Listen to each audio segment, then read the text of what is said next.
ibadah. Rutinitas ya sekedar rutinitas. Datang ibadah ya sudah, duduk diam di kaki Tuhan, udah pulang. Tapi kalau kita memikirkan Kristus, bagaimana perkembangan rohani kita?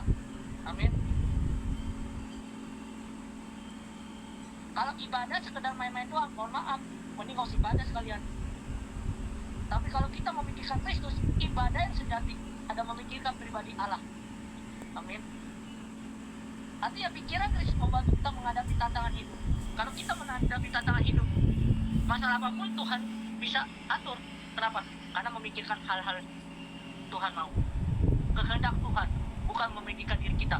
Kalau kita memikirkan diri kita, mohon maaf, hidup kalian tidak akan bahagia. Hidup kalian akan gak jadi berkat. Amin. Ini bukan kata saya, kata firman Tuhan. Amin. Yang ketiga, karena Kristus ada teladan tertinggi dalam hidup kita. Siapa teladan kita? Yaitu Kristus. Dia mengosongkan diri sebagai hamba, serupa seorang hamba, serupa seorang pelayan Tuhan. Pertanyaan dalam hidup kita, kalau kita melayani Tuhan, kita seorang pembicara, kita seorang pimpin pujian, seorang apapun, seorang jemaat, jangan lupa kita harus memikirkan Kristus di dalam hidup kita. Amin. Apa yang teladan harus kita dapat? Teladan yang kita dapat, kita harus namanya belajar rendah hati. Amin. Ketika kita rendah hati, memikirkan pribadi Allah, memikirkan Kristus di dalam hidup kita berdampak. Amin. Bermakna. Bagaimana caranya kita memikirkan Kristus di dalam hidup kita? Bagaimana caranya kita memikirkannya? Yang pertama, merenungkan Kristus lewat doa dan keintiman pribadi. Ketika kita memiliki keintiman pribadi dengan Tuhan, memiliki jam doa teratur, semuanya teratur, pikiran Kristus di dalam hidup kita berdampak. Amin. Yang kedua, berpikir dan bertindak dengan kasih. Kita harus berpikir dan bertindak dengan kasih. Artinya kita harus berpikir bahwa Kristus memiliki kasih. Artinya ketika Kristus memiliki kasih, kita harus tindakan apa? Kasih Tuhan. Amin. Ketika kita mengasihi Tuhan, kita harus bertindak bahwa Tuhan telah hadir di dalam hidup kita. Amin. Yang ketiga, mengutamakan kerendahan hati dan pelayanan. Kita ada di Filipi 2 ayat 7. Amin. Artinya, kalau kita memiliki pelayanan yang baik, kita harus namanya belajar rendah hati. Kalau kita rendah hati, mudah dibentuk dan pelayanan. Amin.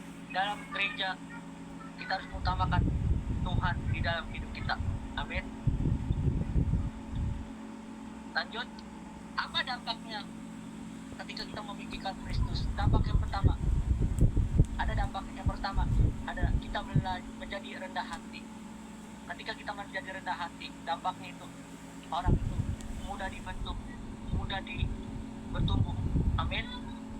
Orang yang rendah hati itu pasti mudah dibentuk. Amin. Tetapi orang yang sombong, orang yang angkuh, mohon maaf, susah dibentuk. Malah hidupnya hancur berantakan. Jujur aja saya padanya. Amin. Yang kedua, kita mengutamakan kepentingan orang lain. Itu ada di Filipi 2 ayat 4. Kita mudah mementingkan orang lain. Amin. Ketika diri kita sudah dibentuk, kita sudah memikirkan Kristus, kita harus mementingkan diri orang lain, menjadi pelayanan atau menjadi berkat untuk orang lain. Amin. Yang ketiga, kita mencerminkan kemuliaan Tuhan, kemuliaan Kristus. Amin. Kita harus mencerminkan kemuliaan Kristus di dalam hidup kita. Nah, pertanyaan dalam hidup kita, apakah yang kita pikirkan sekarang? Pikirkan Allah atau pikirkan hal-hal dunia? Amin. Intinya, kalau kita memikirkan Kristus, bukan hanya mengubah cara berpikir, tetapi mengubah sikap hati, hubungan dengan sesama, dan arah hidup kita. Artinya, kalau kita memikirkan Kristus, pola hidup kita diubahkan. Terus, yang paling penting, mengubah semua kehidupan kita, mengubah karakter kita, mengubah semuanya tingkah laku kita menjadi karakter kasih Tuhan di dalam hidup kita. Mari kita bersatu dalam doa, mari kita berdoa. Bapak, terima kasih Tuhan, kami sudah mendengarkan firman Tuhan. Berikan hati seorang murid Tuhan mengerti kebenaran firman Tuhan dalam nama Tuhan. Haleluya, amin. Saya